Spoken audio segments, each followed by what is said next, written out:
자, 오늘 저는 본문의 말씀을 통해서 답이 있기에라는 제목으로 함께 은혜를 나누고자 합니다. 여러분들 인생의 모든 문제에는 답이 있습니다. 문제가 있다라는 것은 답이 있다라는 것을 전제하는 거예요. 그래서 답이 있기 때문에 우리가 염려나 낙심할 필요 없는 거예요. 문제는 뭐냐면 그 답을 모르기 때문에 문제죠. 그러나 답을 알고 있다라면 우린 두려워하지 않을 수 있다. 그런데 2010년 이후서부터 어떤 사회적인 신조어가 생기냐면요. 그 당시 뭐 학자금 대출 부담, 그리고 집값 폭등, 물가 폭등, 뭐 이런 것 때문에 참 살기 어려운 시대가 되어졌어요. 특별히 청년들이. 그래서 삼포 세대. 이것은 연애와 결혼과 출산을 포기한다는 이야기죠. 근데 3포 세대에서 끝나지 않았어요. 5포 세대가 시작됐습니다.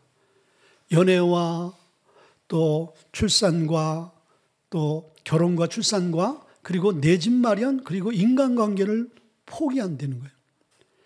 근데 5포에서 끝나지 않고 7포가 생겼네. 연애, 결혼, 출산, 내 집 마련, 인간관계, 그리고 꿈과 소망도 포기한다는 거예요. 근데 7포에서 끝나지 않고 9포가 생겼어요. 9포라는 것은 이 7가지의 건강관리와 그리고 자기 외모 관리까지도 포기해버리는 거예요. 근데 이 9포에서 끝나느냐? 아니에요. 그리고 점포 세대가 있다는 거예요. 점포. 이제 포기할 게 전부 다 포기해야 돼요. 포기할 게 너무 많아. 꿈과 소망을 잃어버리니까 다 포기하게 되어지는 거예요. 근데 여기서 끝났으면 좋겠지만 M포 세대가 있는 거예요. M포 세대는 이제 포기할 것을 숫자로 셀 수 없는 세대인 거예요. 여러분들 이제 앞으로 세대가 지날수록 우리 세대도 힘들지만은 다음 유아나 현준이 세대는요, M포 세대와 같이 포기할 게 너무 많은 거예요. 그런 세대를 살아갈 수밖에 없는 거예요. 참으로 비극적인 것이죠. 오늘날 많은 사람들이 이렇게 살아가는 거예요. 이런 시대에 살아가는 거예요. 그런데 감사하게도 성경은 믿는 하나님의 자녀들에게는 그렇지 않다라는 거예요. 포기할 수 있는 상황 가운데 포기하지 않아도 되는 풍성한 삶을 살 수 있다라고 말씀드리고 있어요. 어떻게 해요? 기도의 삶을 통하여서. 기도의 삶.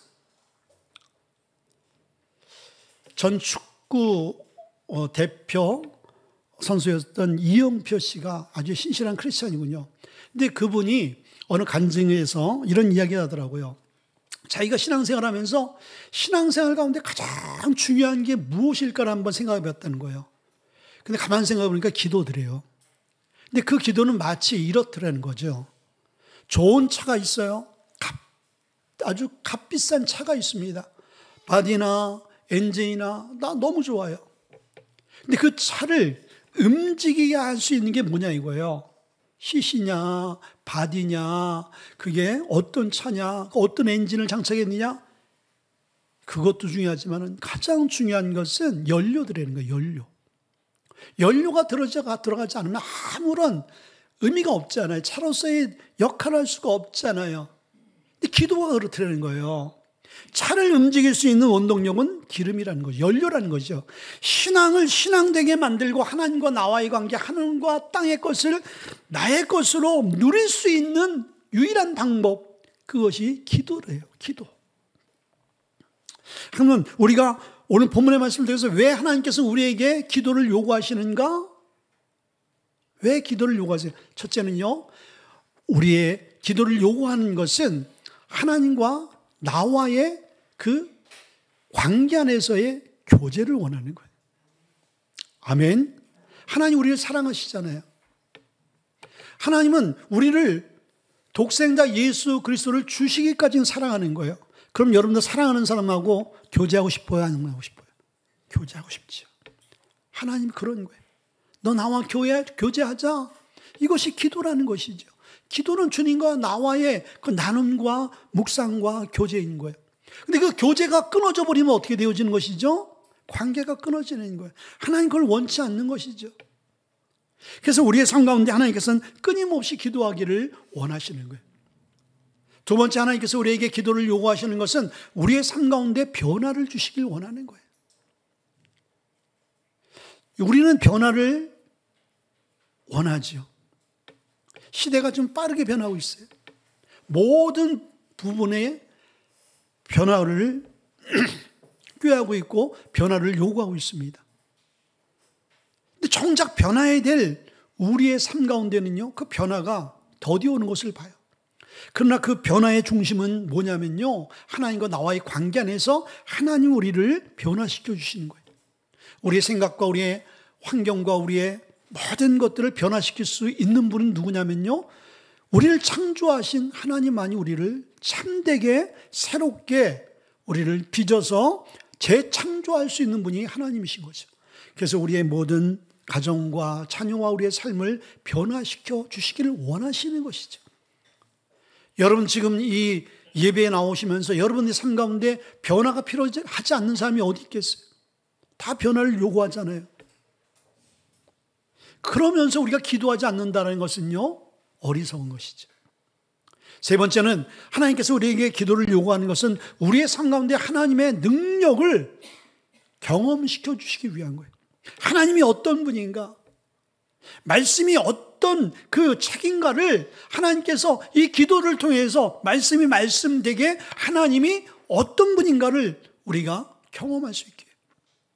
그래서 말씀이 성취될 수 있도록 하는 것이 기도고요. 하나님을 우리가 만나서 경험할 수 있는 그 길이 기도인 것이죠. 그래서 하나님께서 우리에게 기도하기를 원하시는 거예요. 그래서 영국에 유명한 설교가가 있었습니다. 스펄전 목사님이라는 분이 있었는데 이분이 이런 얘기했어요. 기도하지 않고 성공한 것은 그 성공한 것 때문에 망한다. 10년을 걱정하느니 10분을 하나님께 기도하는 것이 낫다. 여러분들 기도가 이렇게 위대한 것입니다. 우리가 기도하지 않는 모든 결정과 판단과 또 우리의 삶의 열매는요, 도리어 그것이 우리에게 복이 되지 않는다는 것을 성경이 말씀해 주고 있어요. 그래서 오늘 그 중요한 하나님께서 요구하시는 그 기도, 근데 그 기도를 한 여인을 통해서 비유로 기도는 이렇게 하는 것이다. 이렇게 하면은 내가 기도 응답을 한다 라고 말씀해 주고 있어요. 근데 그 기도 응답의 완전한 그 답을 우리에게 말씀해 주고 있는데 거기엔 전제가 있어요. 하나님의 뜻대로 구하는 기도가 되어야 되는 거예요. 자, 먼저는요, 첫째는 항상 기도하라고 말씀해 주고 있어요. 자, 1절의 말씀을 보니까 예수께서 그들에게 항상 기도하고 낙심하지 말아야 할 것을 비유로 말씀하여 라고 말씀해 주고 있어요. 여기서 항상이라는 것은 뭐예요? 쉬지 않고 계속해서 언제 어디서나 반복해서 기도하는 것을 의미하는 거예요.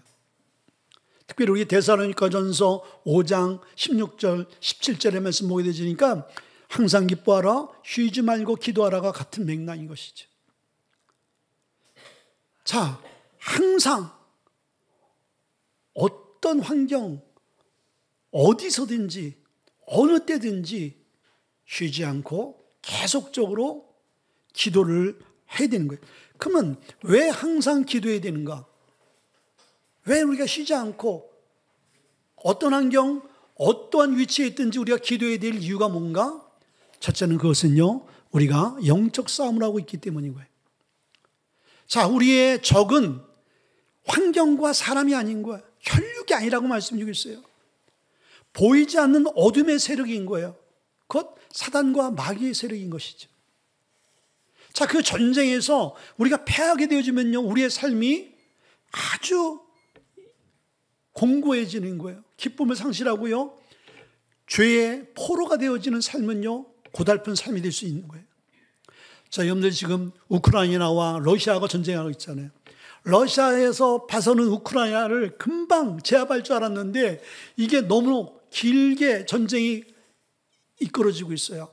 러시아로서는 굉장히 대국으로서 자존심이 상합니다. 근데 우크라이나가 그렇게 그 큰 대국과 싸워서 지금 패하지 않고 전쟁을 이어갈 수 있는 그 비결이 있더라고요. 첫째는요, 그들이요, 결사가고 죽으면 죽으리라. 온 백성들이, 군인들이요, 너무 용감하게 싸우는 거예요. 자기의 생명 초계와 같이 바치더라도 조국의 평화를 위해서 조국을 지키겠다는 마음으로 전쟁에 임하니까요, 정신무장이 되지 않은 이 러시아 군인과 상대가 안 되어지는 거예요. 두 번째는요, 서방 국가로부터 지원받는 최첨단 무기. 현대전은요, 무기전이거든요. 어떤 무기에 앞서 있느냐? 그런데 영적인 싸움에는요, 여러분들 기도와 말씀 외에는요, 악한 어둠의 사탄의 세력을 이겨낼 수 있는 어떤 무기도 없어요. 어떤 무기도 없어요. 사단이 가장 무서워하는 무기, 사단을 패하게 할 수 있는 무기는요, 하나님의 말씀, 그리고 우리가 하나님께 기도해서 그분의 능력을 힘는 것밖에 없다라는 것이죠. 그래서 우리가 이 영적인 싸움 때문에, 두 번째는요, 데살로니가전서 5장 16절과 17절에 있는 말씀과 같이 항상 기뻐하라, 쉬지 말고 기도하라, 범사에 감사하라, 이 말씀대로 살아갈 수 있기 때문인 거예요. 자, 우리가 항상 기뻐할 수 있는 것, 그리고 기도할 수 있는 것, 범사에 감사할 수 있는 것. 여러분들 기도하는 사람들은요, 계속 기도하게 되어 있어요. 이게 훈련이 되어지고 이것이 생활이 되어진 사람은요, 여러분들 기도 안 하면요, 참 힘듭니다. 그런데 왜 항상 쉬지 않고 기도하는 것이 중요하냐면요, 기도하게 되어지면요, 항상 기쁨을 유지할 수 있어요. 자, 항상 기쁨이 유지되어지면은 그 기쁜 사람은 뭘 할까요? 감사하게 되어 있어요. 그럼 감사하는 자는 어떻게 되죠? 또 다른 감사를 하나님께 영광 돌리며 하나님께 기도하게 되어지. 그러니까 기뻐하고 또 감사하고 기도하는 것은 이 사이클 것이 돌아가는 거예요. 반대로 정말 하나님께 기도하지 못하는 사람은 진정한 하나님 주시는 기쁨을 누릴 수 없게 되어지고, 진정한 기쁨이 내 안에 없게 되어지니까 진정한 감사를 우리는 누릴 수 없게 되어지는 것이죠. 그 감사의 생활이 안 되어지고 불평과 원망의 삶이 되어지니까 기도의 자리를 또 찾을 수 없게 되어지는 거예요. 그래서 우리가 항상 기도해야 될 이유가 여기 있는 거예요. 또 우리가 쉬지 말고 기도해야 될 이유는 어디에 있냐면요, 기도는 영적인 호흡이라고 말씀드리고 있어요. 자, 여러분들 지금 다 숨을 쉬기 때문에 이렇게 편안하게 예배를 드리는 거예요. 근데 여러분들 숨을요, 한 1박 2일 동안 쉬었다가 숨을 쉬는 사람이 있을까요? 숨을 한번 들어 마셨다가 며칠 후에 후 하고 쉬는 사람이 있어요?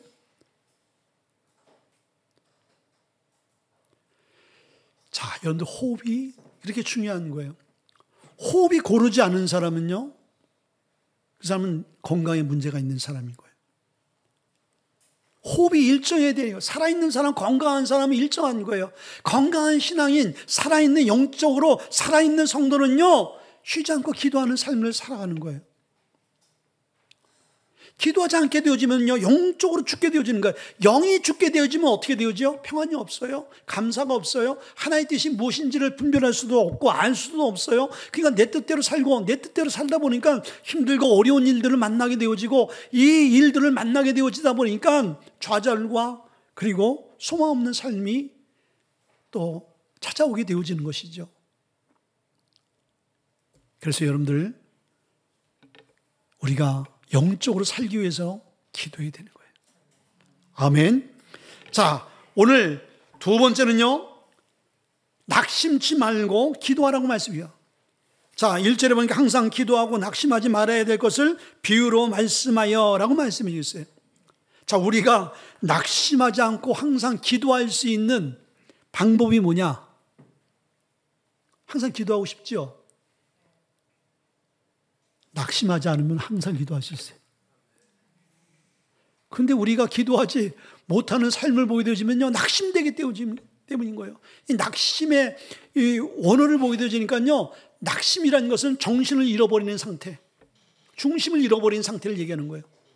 정신이 없는데 어떻게 여러분들 기도의 자리를 찾아갈 수 있겠어요? 중심을 잃어버리고 쓰러졌는데 어떻게 기도의 자리를 향해서 나갈 수 있겠어요? 낙심이 들어오게 되어지면 우리는 기도를 못하게 되어져요.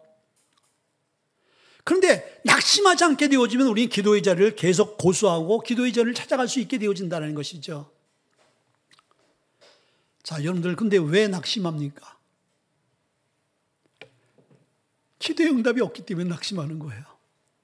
기도의 응답이 있다라고 생각해 보세요. 기도의 응답을 소유하고 기도의 응답에 대한 확신이 있게 되어지면은 낙심하지 않고 계속 기도하게 되어지는 것이죠. 근데 우리는 기도의 응답에 보류되어지거나 기도의 응답이 없는 것에 대해서 우리는 크게 절망하고 낙심하는 것을 봐요. 처음엔 의욕을 갖고 믿음을 갖고 뭐 일주일에 응답되어지겠지, 한 달 후에 몇 달 후에 응답되어지겠지, 올해 응답되어지겠지, 한 2년 후에 응답되어지겠지. 그런데 시간이 가도 세월이 지나도 응답의 모습은 전혀 보이지 않아. 그럴 때 우리의 마음속에 찾아오는 게 뭐예요? 절망과 낙심이라는 거예요.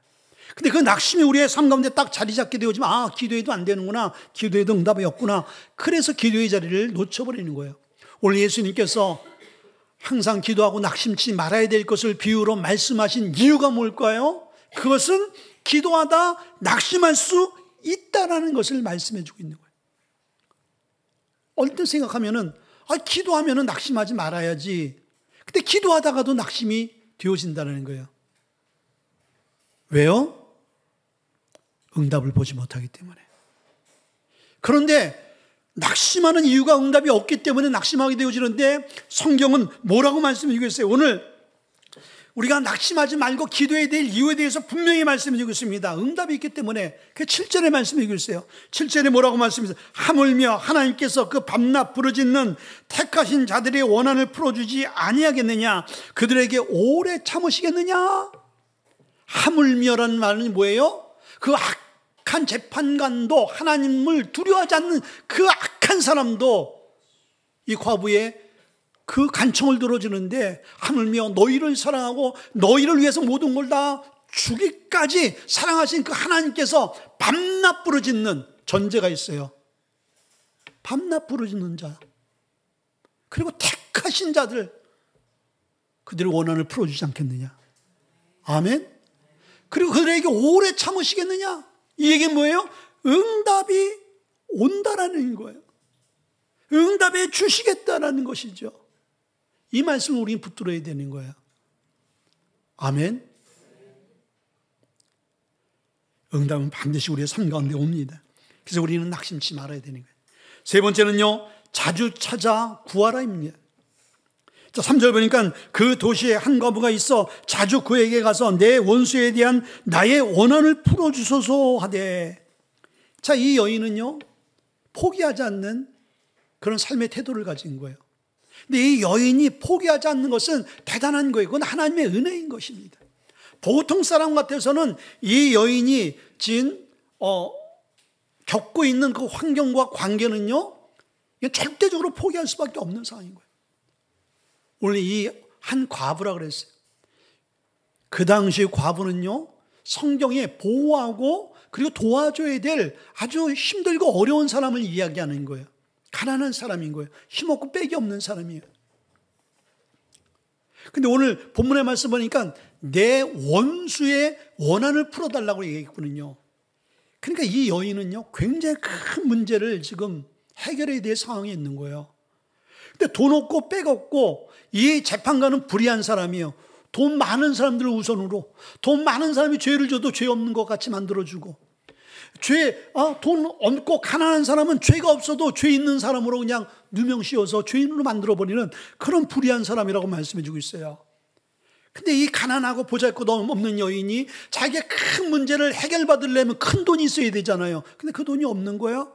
그 돈 없이 해결받으려니까 이 재판관이 그 문제를 해결해 주겠냐 이거예요. 해결해 주지 않지요. 불가능한 거야.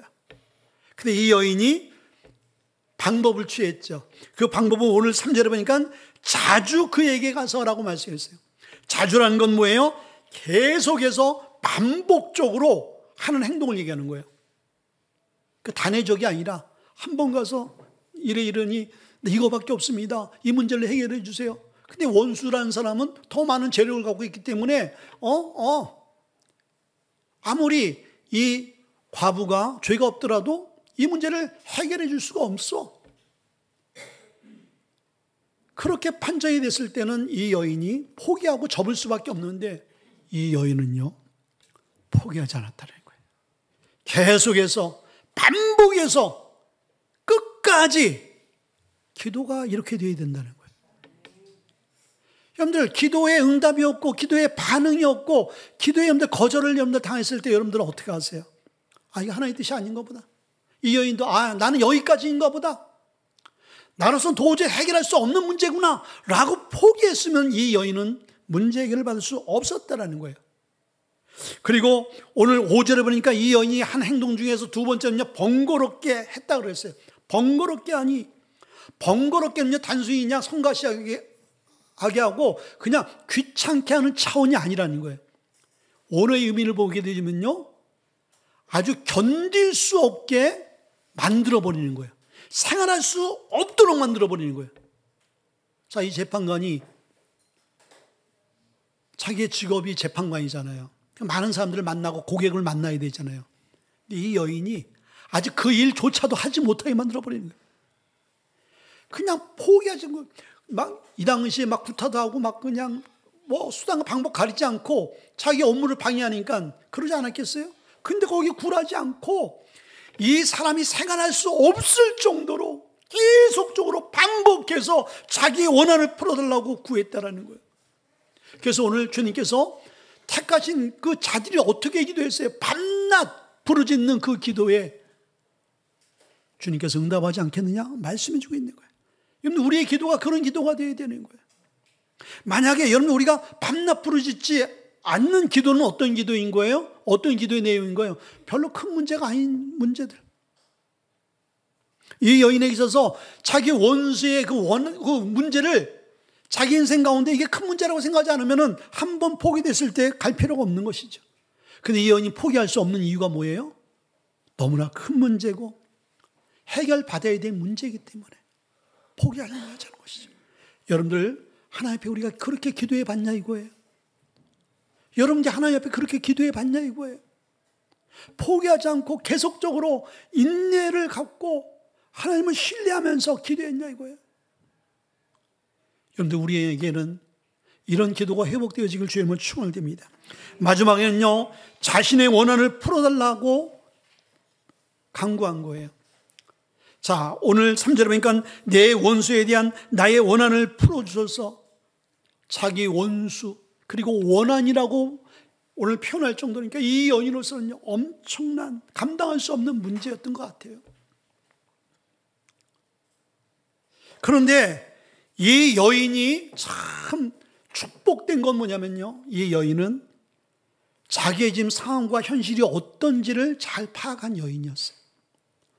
자기의 현실과 상황을 보니까요, 딱 주제 파악이 되어지는 거야. 이건 내 힘으로 내 방법으로 해결할 수 없는 문제구나 라는 그런 현실 파악이 딱 되어진 거예요. 여러분들, 우리가 우리의 삶의 현실 파악을 잘 하셔야 되는 거예요. 여러분들, 이 현실 파악을 잘못하면 우리는 어떻게 되냐면요, 그냥 포기하고 주님 앞에 그 문제를 갖고 나가지 않습니다.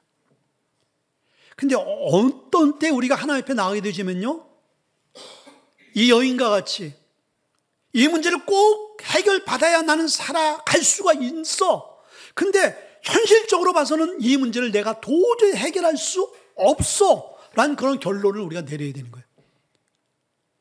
내 힘과 방법으로 안 되는구나. 왜 이게 중요하냐면요, 내 힘과 방법으로 된다고 생각하면요, 내 힘과 방법으로 해봅니다. 여러분들은, 우리 인간은 그렇게 되어 있어요. 그러나 진실한 기도, 간절한 기도의 자리에 나오는 사람들은요, 내 힘과 내 방법, 내 노력, 내 수고, 내 재능, 내 가진 물질, 권능, 빽, 관계, 이거 다 소용없구나. 근데 이 여인이 또 하나 깨달은 거는 그렇게 도저히 이제 불가능한데 한 가지 방법을 찾은 거예요. 그건 뭐냐면 이 사람만이 내 문제를 해결해 줄 수 있는 사람이야. 이 사람만이 공의롭고 아주 선한 재판관 많지만은 그 중에서도 오직이 불의한 이 재판관, 이 사람만이 내 문제를 해결해 줄 수 있는 사람이라고 굳게 믿고 확신했다라는 거예요. 자, 여러분들 우리가 기도 응답의 키워드가 여기 있는 거예요. 하나님만이 내 인생에 내 당면한 문제를 해결할 수 있는 분이라고 여러분들이 믿을 때 그때 해결받는 거예요. 만약에 우리가 주님만이 내 인생의 공고한 문제를 해결할 수 있는 분이라고 진짜 여러분들이 믿는다라면 여러분 삶 가운데 어떤 그 삶의 모습이 나오죠? 이 여인같이 포기할 수 없어요. 이 여인같이 담대할 수밖에 없어요. 이 여인과 같이 누가 뭐래도 번거롭게 자주 끈기를 갖고 나갈 수밖에 없는 결론을 보여줄 수밖에 없죠. 그렇죠. 근데 우리의 중간에 포기하는 건 뭐예요? 오늘 8절의 후반절에 보니까 내가 다시 올 때 믿음 있는 자를 보겠느냐. 이 말은 뭐예요? 기도의 응답은 믿음 없이 응답 없다라는 거예요. 하나님께서 우리의 기도를 반드시 응답해 주십니다. 아멘. 그 응답해 주시는 이유가 뭐예요? 그것은 하나님과 나와의 관계 때문이고, 관계. 하나님과 나와의 관계는 뭐예요? 그분은 우리는 그의 자녀인 거예요. 여러분들 부모가 자녀가 간청하는 것 안 들어줄 부모가 어디 있겠어요? 그렇죠. 그 자녀가 필요한 거라면 100% 다 응답해 줍니다. 근데 안 주는 이유가 있어요. 어머니, 내일 이제 2만 원이 필요합니다. 근데 엄마가 까먹었어. 하나님 까먹는 분이 아니지만. 근데 그것을 다시 구하지 않을 때는 별로 중요하지 않는 거구나. 너 아직까지 그거 아쉬운 게 없구나. 그럴 땐 여러분들 그게 볼이 되어지는 거야. 그런데 끝까지 계속적으로 지속적으로 엄마 2만 원, 엄마 2만 원, 엄마 2만 원, 엄마 2만 원. 제가 그랬어요, 제가. 저는 돈을 줄 때까지 엄마가 부엌으로 가면 부엌으로 쫓아오고, 마당 가면 마당으로 쫓아오고, 안방으로 안방으로 쫓아가고, 시장 가면 시장 바닥에 누워서 막 그냥 발광을 하고, 엄마가 창피해서라도 30돈의 돈을 이놈의 자식아 하면서 귀싸대기를 한 대 때리면서 그냥 주셨어요. 그것은 육의 어머니지만은 영의 어머니는, 영의 어머니가 아니죠. 영의 아버지는 어때요? 간구하는 자에게 주시는 거예요. 왜? 그분은 우리를 창조하신 분이고 우리의 부모이기 때문에, 영적인 부모이기 때문에. 두 번째는요, 약속의 말씀 때문인 거예요. 하나님께서 내가 응답하겠다라고 성경을 통해서 누누이 우리에게 말씀해 주고 있고 약속해 주고 있어요. 마태복음 여러분들 7장 7절부터 11절의 말씀이고, 구하라, 찾으라, 두드리라. 구하는 자마다 얻을 것이요, 찾는 자마다 만날 것이요, 두드린 자마다 어떤 닫혀있는 인생의 문일지라도 다 열려지리라. 아멘. 예레미야 33장 3절, 제가 좋아하는 말씀이에요. 너희는 내게 부르짖으라. 기도하라는 거예요. 내가 내게 응답하겠고, 내가 알지 못하고 크고 비밀한 은밀한 일을 내가 내게 보여주리라. 아멘. 하나님께서 우리에게 이렇게 약속해 주셨어요. 근데 이것을 믿음으로 우리가 나가야 되는 거예요. 그래서 마가복음 11장 24절의 말씀 보게 되어지면 이렇게 말씀해 주고 있어요. 오늘 하나님께서 우리에게 무엇이든지 기도하고 구한 것은 받은 줄로 믿으라. 그리하면 너희에게 그대로 되리라. 여러분들 기도한 거 믿으시라는 거예요. 믿는 자에게 믿을 때 그 전제 조건이면 그리하면 너희에게 그대로 이루어지리라. 무엇인지 믿고 간구한 것은 받은 줄로 믿는 믿음. 왜? 하나님께서 주실 것을 믿는 믿음을 가지라. 여러분들 올해 우리가 이 기도가 여러분의 삶 가운데 있어서 올해 여러분의 삶에 힘들고 어렵고 낙심되어지고 포기될 만한 모든 것들이 도리어 풍성한 하나님의 열매로 간증되어지길 주의 이름으로 축원을 드립니다. 우리 한번 기도하겠습니다. 기도할 텐데 하나님 말씀입니다.